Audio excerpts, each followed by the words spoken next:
Good morning all of you. So any clarifications on integral methods? I think I have been going a little bit slow on the last 2-3 classes, so takes enough time for you to understand what I had been doing. So last class we had looked into the approximate solution for flow with pressure gradient, the von Karman-Polhausen method, and applied that to heat transfer problem. And finally we also looked into an approximation to the von Karman-Polhausen solution. Okay, the ordinary differential equation can be simplified and directly integrated by what is called as the Wahl's approximation.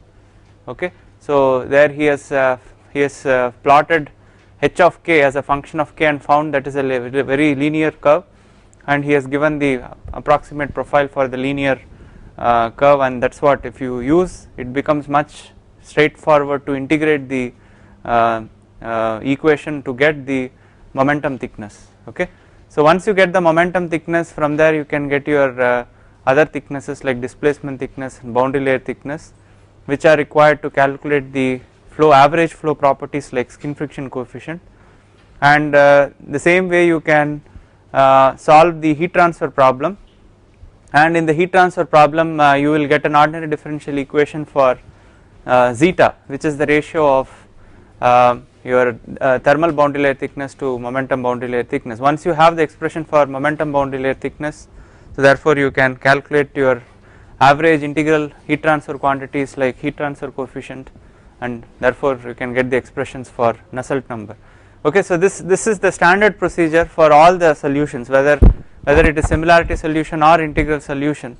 This is the standard procedure. In the integral solution you guess a profile, you approximate the velocity profile and temperature profile, and from there you calculate your boundary layer thickness and thermal momentum and the thermal boundary layer thickness.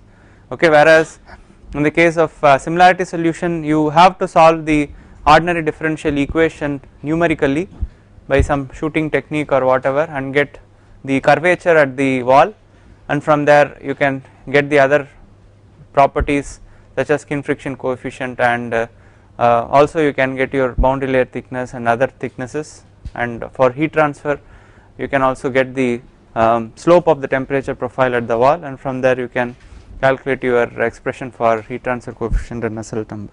Okay, so what we will do today, so we had so far looked at application of integral techniques for flows without pressure gradient, that is the similar to the Blasius similarity solution. We approximated that with the integral method, and also we extended that to flows including the pressure gradient terms, that is like the Falkner-Scan similarity solution. We can apply the integral methods for a similar problem for a wedge with different wedge angles, and we can derive approximate solutions for these. Okay, we had also looked at the case of circular cylinder, okay, which is a limiting case, which is a stagnation flow, and also the heat transfer for flow past the circular cylinder. Now we will look at a case where you can consider a simpler case or maybe even the wedge, but we will take a simpler case, that is the flow past a flat plate. However, the boundary condition here need not be a uniform wall temperature or uniform heat flux. Okay, so most of the real cases you will find that the temperatures are actually varying along the surface. Okay, so if you want to consider non-uniform temperature or non-uniform heat flux, so how do we solve such kind of problems? Okay, we do not have a straightforward similarity solution to such kind of problems, but it is quite likely that we can develop a similarity solution for a particular case where your variation is predetermined, that is if you have a flat plate and your variation of the wall temperature is something like a power law x power m variation, okay, where m is some real number, and so this is a power law kind of a profile. So for this you can develop a similarity solution also. Okay, we can also very easily solve this by integral methods, which we will see now, and it need not be a variation like this, it can be any kind of variation. Okay, that is the advantage of the approximate methods. Okay, the approximate method give you a lot of flexibility in approaching problems with different kinds of boundary conditions, and also things like where the boundary condition there is an unheated starting length. Okay, so there is no similarity solution if you have an unheated starting length. So these kind of problems with the variation in the boundary temperature and the heat flux can be easily solved using the approximate solution. Okay, so today we will look at extending the simpler approximate solutions to a case where you have more complicated boundary conditions. So the first case we are going to do is non-uniform surface temperatures.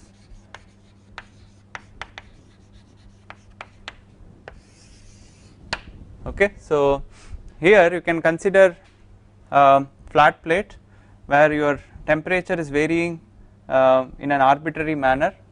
Okay, and of course you have your free stream velocity and free stream temperature, and we will look at a particular technique called the Duhamel superposition method for solving this problem. Okay, so the specified condition is something like this. You can maintain locations where you want to specify a particular wall temperature. For example, let us call this as zeta. At the location zeta equal to 0, you start with some specified temperature. Okay, that could be something like a T wall 1. So let me draw how the wall temperature profile will look. So this is my plot of T wall, of course as a function of my position.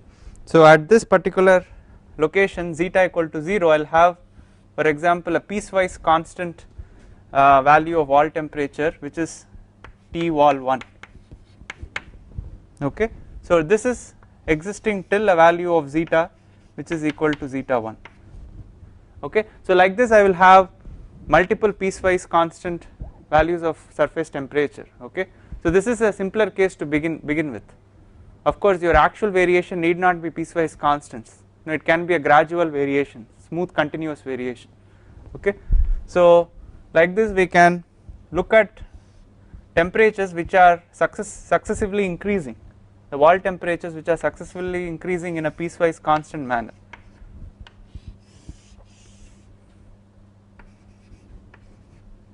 Okay, so like that you can go up to some value of finally zeta n. Alright, so this is how your surface temperature is now plotted as a increasingly a piecewise constant which is increasing. Okay, so this is like an approximation to a profile which is like this. Suppose your wall temperature profile was this, the basic approximation for this is to assume piecewise constants. You break this continuous curve into piecewise constants, okay, and you have an increasing trend in the wall temperature.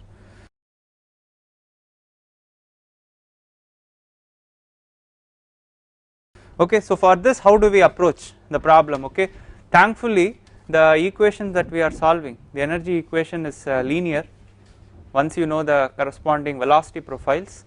So the velocity profiles are not going to get affected as long as your properties are not affected by the temperature. Okay, so in that case your velocity is decoupled from the temperature and you can plug in the particular value of velocity at a location into the energy equation and your energy equation becomes quasi linear, and therefore for any linear partial differential equation, if you have varying boundary conditions, okay, you can break the solution into multiple solutions and superpose these solutions for each boundary conditions linearly.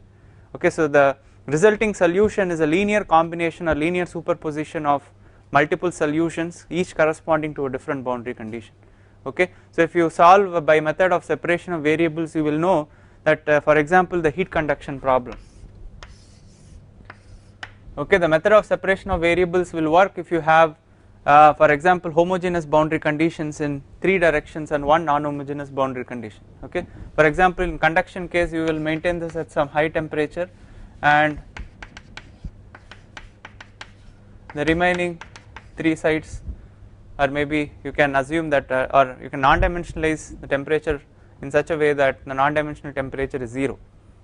Okay, for this you can solve the conduction equation, 2D conduction equation by means of separation of variables. Okay, so there will be an eigenvalue problem in this direction, basically where you have 2 homogeneous boundary conditions. In the other direction you apply the remaining homogeneous boundary condition, and finally whatever non-homogeneous boundary condition is there to get the final constants.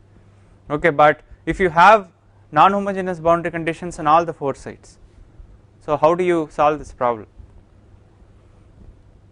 You can still solve it by separation of variables, but you need eigenvalue problems. Okay, for eigenvalue problems you need homogeneous boundary condition in a particular direction.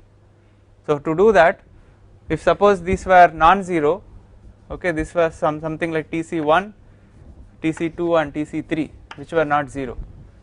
Okay, so you can break this into problem where you have TH here and you can put TC1 here, TC3 and 0. Okay, or what you can, if you want to make it completely homogeneous, you can break this as 3 zeros here, plus you can make the other 3 as zeros, and you can make this as TC1 plus, of course you can make these 3 as zeros, and this is your TC3 plus this is your TC2 and the other 3 zeros. So you can apply eigenvalue problems in different directions. In this case you have y direction, you have x direction here, in this case you have the x direction. Okay, so you create 4 equivalent eigenvalue problems and you get solutions for each of these case, okay, with one non-homogeneous boundary condition, and finally you superpose all these 4 solutions and that will give you the solution for this problem. Okay, this can happen only if the partial differential equation is linear and conduction equation is linear, right. So the same way if you look at the convective heat transfer, the energy equation governing convective heat transfer, that is also linear. So therefore if you have a combination of multiple boundary conditions like this, you can superpose solutions where you have, for example, you have multiple wall temperatures, you can solve one problem where you have T wall 1 throughout, okay, and the solution to that is known, plus you have another problem where from zeta equal to zeta 1 to the end you have T wall 1 minus T wall 2 or T wall 2 minus T wall 1, okay, that is the delta T wall.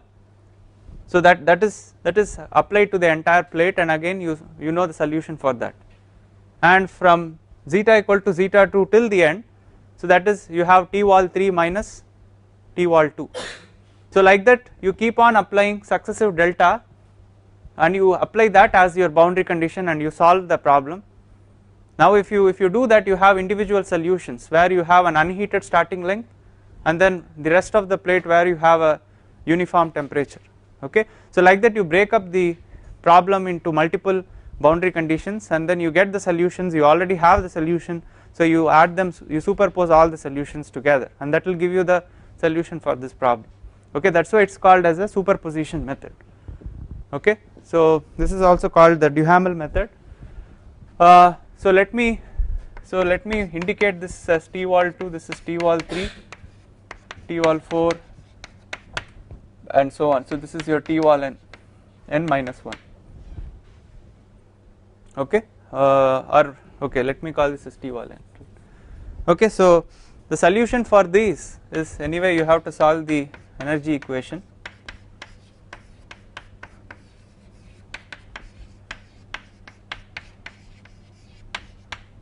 Boundary conditions are now at y equal to 0, you do not have a constant value of temperature but T equal to T wall, which is a function of x, okay, and the other boundary conditions are the same. y going to infinity, t is equal to t infinity, and at x is equal to 0. Okay, now following some analogy similar to the conduction problem where also the partial differential equation is linear, and you can convert the problem into equivalent 4 equivalent problems with convenient boundary conditions. So you can do the same way here also, and you can superpose the solution. So therefore the solution for this problem will be something like, you can take one problem like this, where you have your free stream temperature T infinity, okay, and this is your starting from your zeta equal to 0, entire plate you maintain at temperature T wall 1, right. So this is your first problem, and already you have the solution, uniformly heated plate, right, from without any unheated starting length, okay. So the if you non-dimensionalize the temperature, your solution to be found out will be in the form phi for the case zeta equal to 0 and it is a function of x and y will be t minus t infinity by t wall 1 minus t infinity. This is the way I am going to non-dimensionalize, okay. So and how does the corresponding wall temperature, the non-dimensional temperature profile look at the wall? If I plot this phi at zeta equal to 0 x comma y equal to 0, so I am plotting the temperature at the wall, so this will become T wall 1, okay, and throughout it is T wall 1, okay. So therefore it will be just 1 everywhere, alright. So this is one case. Now I can break it up into multiple problems, okay. My second problem will be what?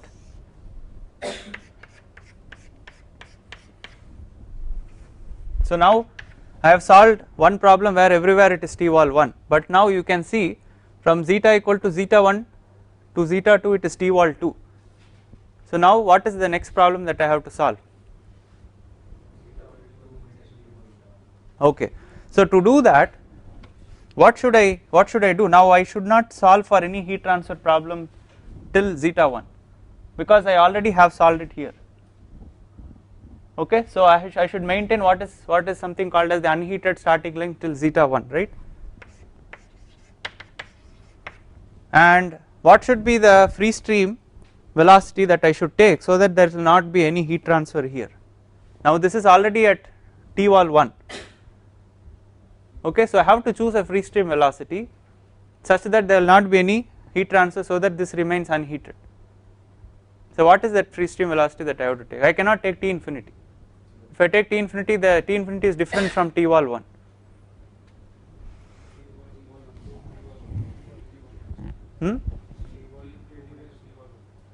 T wall 2 minus T wall 1. Why? It should be T wall 1, okay. So if I take a free stream which is at T wall 1, so this is also at T wall 1, so therefore there will not be any heat transfer till here. Now at this point onwards this will be at T wall 2 till zeta 2, okay. So now I can introduce another non-dimensional phi corresponding to zeta equal to zeta 1 onwards, okay. Now how do I non-dimensionalize this? T minus T wall 1 by T wall 2 minus T wall 1, exactly, okay. So if you draw the non-dimensional profile at the wall versus x, how does it look? Now initially till zeta 1 there will not be any heat transfer, so from here it will start and this will be 1 throughout, so this will be a T wall 2 throughout, okay. So that means here this portion is now T wall 1, this entire portion is T wall 2, okay. So now you are solving for T wall 2 minus T wall 1, that is the difference that you are solving, Okay, so that means now you have solved for T-wall1 here. Now here you have already solved for T-wall1 plus T-wall2 minus T-wall1. So that is basically as T-wall2. Now same way you have to break this into problems depending on the number of piecewise constants that you have. Alright, so now if you extend this to, I will just give you a representation for the third one.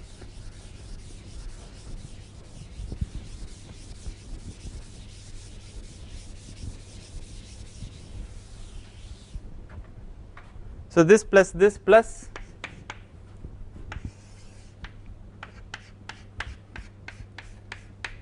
okay, so till zeta equal from zeta equal to 0 to zeta equal to zeta 1 you have T-wall1. Okay, now from zeta equal to up to zeta 2 you have T-wall2. Now you have to maintain T-wall3 throughout.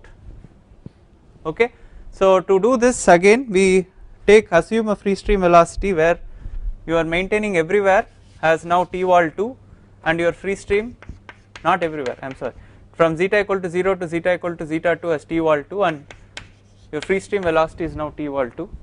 From zeta 2 onwards it will be T-wall3. So you maintain everywhere as T-wall3 and you define your phi as zeta equal to zeta 2 comma x comma y, which is equal to T minus T-wall2 by T-wall3 minus T-wall2. So if you plot again phi at y equal to 0 as a function of x, okay, so till your zeta equal to zeta 2 there is no heat transfer, from here it becomes 1.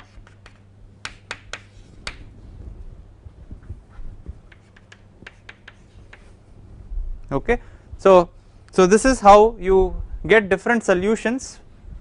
Okay, now you have actually solved here for the remainder T-wall3 minus T-wall2 for this particular region. Okay, so already you had solved for T-wall2 minus T-wall1 and also for T-wall1 minus T infinity. So finally that will be T-wall3 minus T infinity. Okay, so then you can superpose all these solutions together.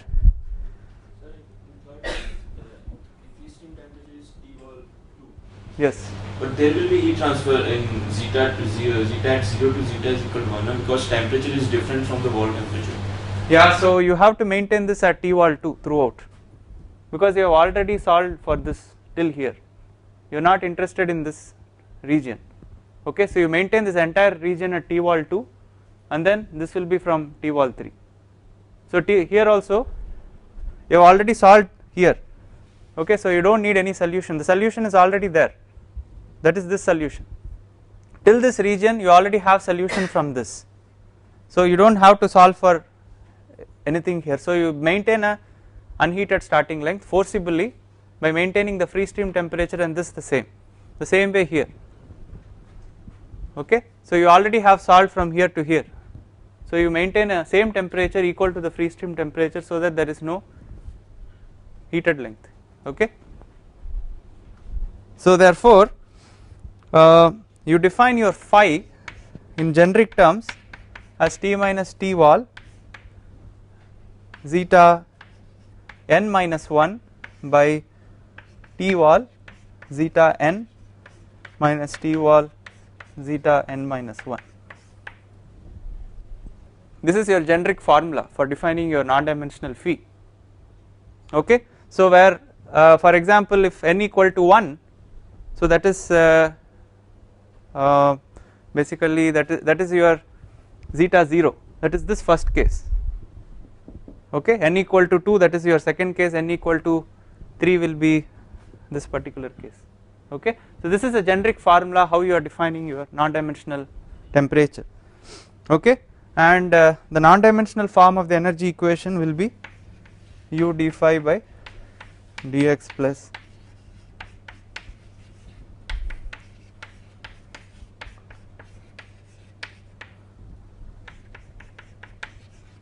at y equal to 0. Now what will be the value of phi? Now till your x is greater than 0, or maybe you can say if you want to write it in generic terms, zeta n minus 1 to zeta n. Okay, so this should be what, 0, and for x greater than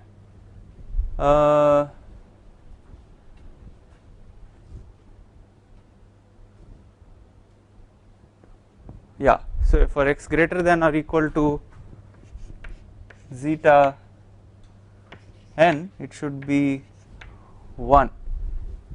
Okay, can you just check that? It has to be eta n minus 2 minus 1, is that right? Okay, so when you start with of course something negative, it means it is, you can say, free stream. Okay, free stream, so there it will be 0, and then when you start with n equal to 1, so up to, for this case, so up to eta 0, basically you do not have any heat transfer. From here onwards you have greater than that, you have your phi equal to 1. Okay, so this is your generic solution. Okay, and this is your generic way of non-dimensionalizing phi. Now therefore the solution to the problem for temperature T minus T infinity, so this is what we finally want to find out. So now we have broken this into sub problems, and for each already we have the solution. Okay, we have the unheated starting length problem. Okay, so we can just combine all these. For the case where your zeta equal to 0, how do we express T minus T infinity? T minus T infinity is phi zeta equal to 0 times T wall 1 minus T infinity. Okay, so this is T wall 1 minus T infinity into phi zeta equal to 0 x comma y. Okay, plus the next problem will be T minus T wall 1, which is T wall 2 minus T wall 1 into phi zeta equal to zeta 1 x comma y, plus all the way till T wall eta n minus T wall eta n minus 1 phi eta n x comma y. So that is your final this thing. Okay, so T wall eta n minus T wall eta n minus 1, that is the last this thing. Okay, so you keep adding up all these solutions such a way that finally if you add up you get the solution to the problem where you have variation like this in the boundary condition. Okay, so already we have the solution to phi. Phi is what? T minus, you can look at this, T minus T infinity by T wall minus T infinity. So what is, suppose if you assume a cubic temperature profile, so what is the, how can we write phi?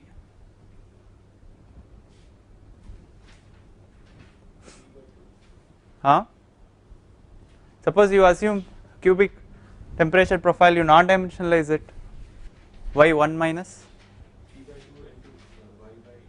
correct, what you have said is correct, but why 1 minus? What you are saying is correct, but it should be 1 minus. 1 minus. Why it should be 1 minus?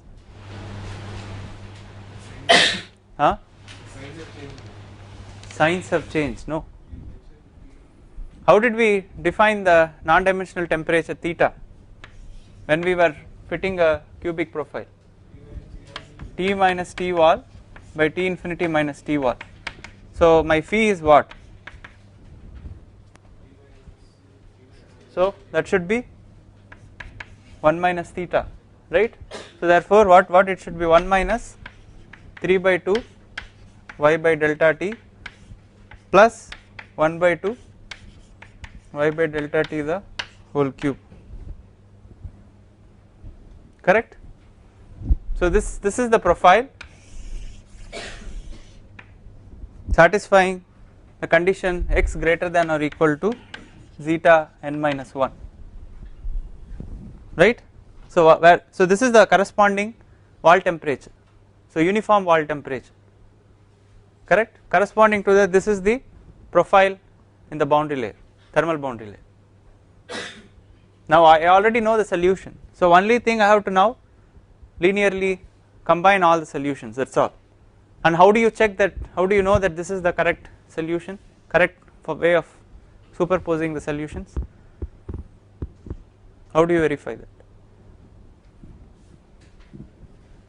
The simplest verification is getting the boundary condition itself. So you apply this at y equal to 0, what it will be now until, so this profile will be 1 everywhere, okay. So this will be t wall 1 minus t infinity, okay. Suppose you want to check that at between zeta equal to zeta 1 to zeta 2, that this gives me t wall 2 minus t infinity, does it give? That is the check, right. So this is t wall 2 minus t wall 1, and this is 0 before and it is 1 between zeta equal to 1, zeta 1 and zeta 2, and the other things are all 0, okay. So t wall 1 cancel, so this is t wall 2 minus t infinity. So this retrieves my boundary condition, okay. This is a good check that, therefore this is the correct solution, because your boundary condition also is a part of the solution, right. So this is the, therefore how you have to write it, and if you check if the wall boundary condition are retrieved, then let me call this as equation number 1, okay. Then 1 is correct, okay, or 1 is represented correctly, okay. So now that's it. Once we write the solution like this is valid if you have a piecewise constant variation. In the actual case the variation should be continuous, so instead of having a summation of piecewise constants, we can replace that by an integral which represents a continuous summation, okay. So that is what we are going to do now. So I would like to, rather than writing t wall zeta minus t wall zeta n minus 1, I am going to introduce delta t wall n, which is equal to t wall zeta n minus t wall zeta n minus 1. So this is my representation. So therefore equation 1 can be written as t x comma y minus t infinity is equal to t wall 1 minus t infinity into phi 0 comma x comma y. So this first notation here corresponds to zeta, okay. So zeta equal to 0 plus I can write the rest as summation n equal to 1 to totally n delta t wall n phi zeta n comma x comma y.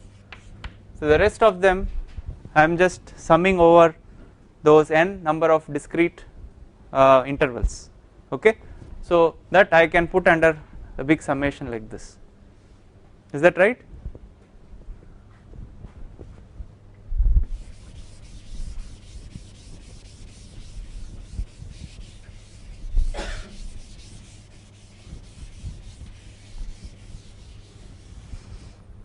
So if the temperature variation is not a piecewise constant but actually is something like this, which you have approximated as a piecewise constant, okay. So now I am going to convert this discrete summation into a continuous integral.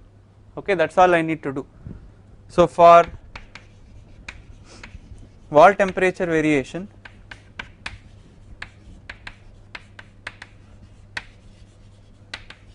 which is not piecewise constant,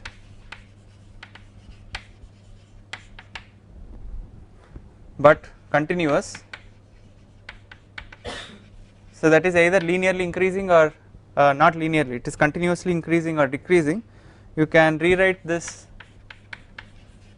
discrete summation as T wall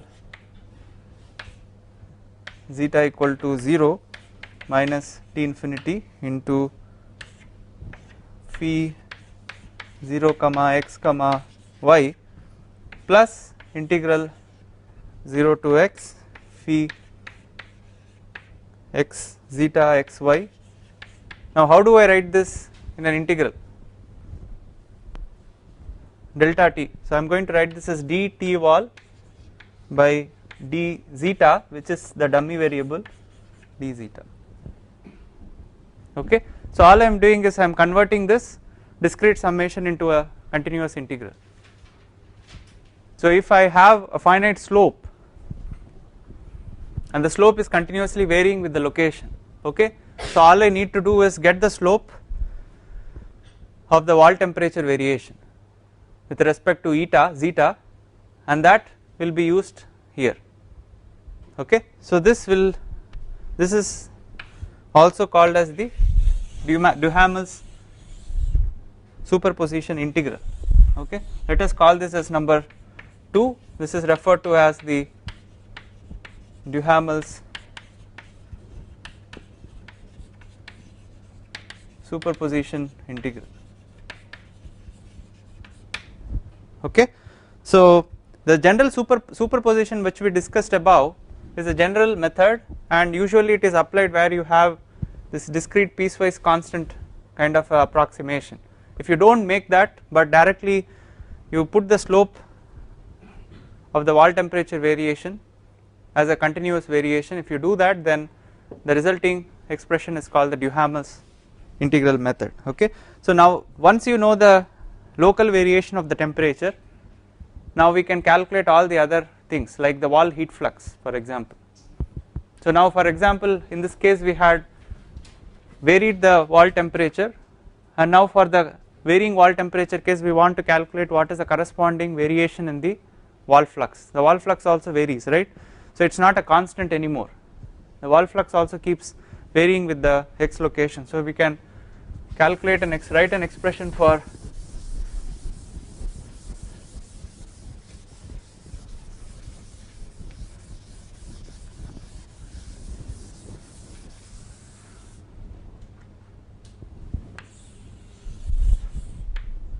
so the local wall flux can be estimated as, now this is a function of x of course, and that will be written as T wall 0 minus T infinity into h 0 comma x plus integral 0 to x h zeta x into dt wall by d zeta into d zeta, where your h of zeta comma x is nothing but minus k d phi by dy zeta x comma y equal to 0, right. This is my definition of heat transfer coefficient, minus k dt by dy by T wall minus T infinity. Okay, so phi is nothing but your T minus T infinity by T wall minus T infinity. So this is your heat transfer coefficient. So if you differentiate this with respect to y at y equal to 0, you can replace your phi as directly now that minus k d phi by dy as directly h. Okay, now so how do you calculate the local heat transfer coefficient? So already we know for cubic profile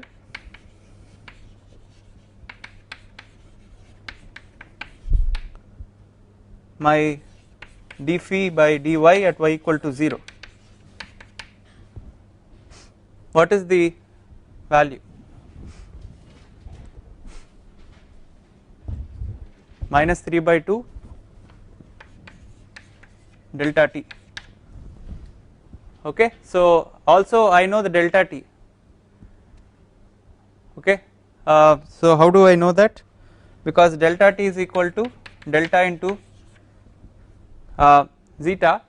Okay, and I have got an expression earlier which we derived for the flat plate case with unheated starting length.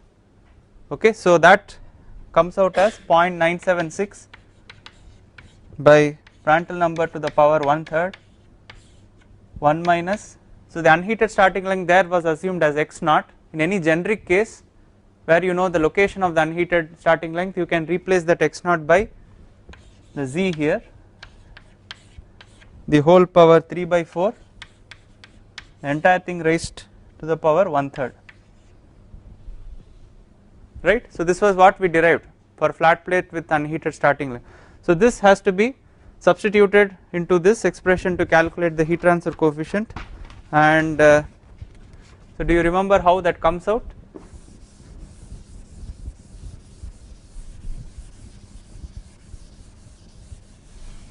Do you remember the expression for heat transfer coefficient that we derived earlier?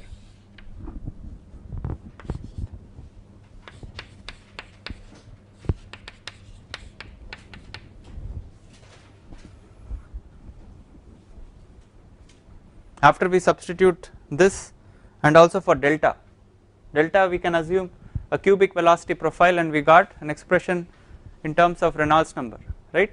So that and this we substitute into this expression for h, we get a final expression. Do you recollect that? 0.331 k by x into Prandtl number to the power what? 1 by 3 Re power 1 by 2 into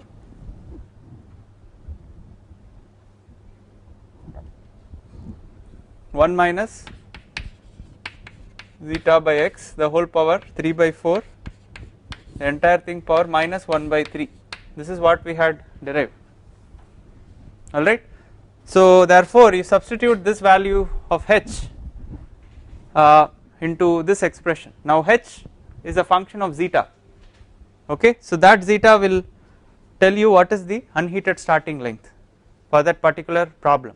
So when you are breaking this problem into multiple boundary conditions, for each configuration you have an unheated starting length. So it starts initially at zeta equal to 0, then zeta 1, then zeta 2, like that you have location of the unheated starting length keep shifting. So that value of zeta has to be used in calculating the local heat transfer coefficient, and that goes into this expression right here. Okay, so that will give us the value of local wall heat flux, which is 0.331 k by x. So this is a constant term which will come out, and the rest of the terms, that is T wall 0 minus T infinity, this is your term, and h, the other terms we have taken out as constant. Now for the very first case, h of 0, there is no unheated starting length, therefore this will be 1, plus you have integral 0 to x. In this case you have the unheated starting length, so there you put 1 minus zeta by x minus 1 by 3 dt wall by d zeta d zeta. Alright, so this is your final expression for calculating the local variation in the heat flux. Alright, so what we will do is tomorrow we will apply this to a problem. I will just do for a simple case where you have a linear variation. What happens if you have a linear variation, then we will calculate the heat transfer coefficient and the local heat flux, wall heat flux. Okay, now what happens now if you have a continuous variation like this, and apart from that if you also have local jumps, something like this. So you have a continuous variation and suddenly you have a jump here, and again you have a continuous variation. So it is what, piecewise continuous.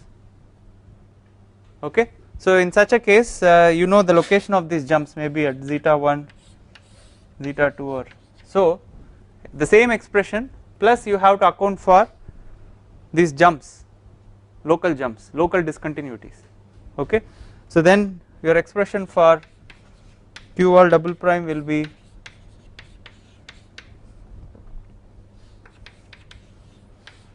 h of 0 comma x plus whatever you had before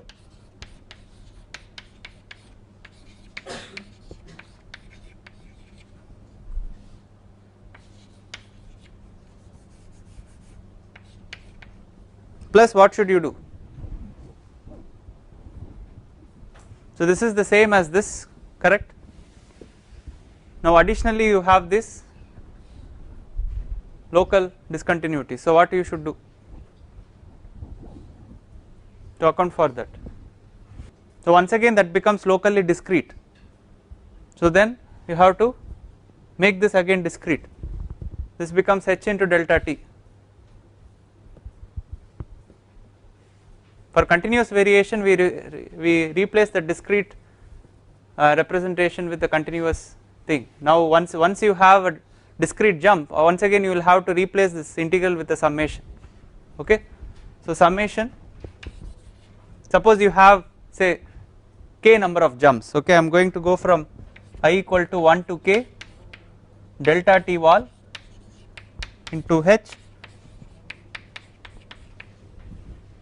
that is it. Okay. So this will take care of both the continuous variation wherever, and wherever you have discrete jumps at these locations you have to write as delta t h and sum them. Okay. So this will give you the local variation of heat flux. So with this we will stop. Tomorrow we will solve an example for assuming a linear variation in the wall temperature, and we will see how to calculate your wall flux. Okay.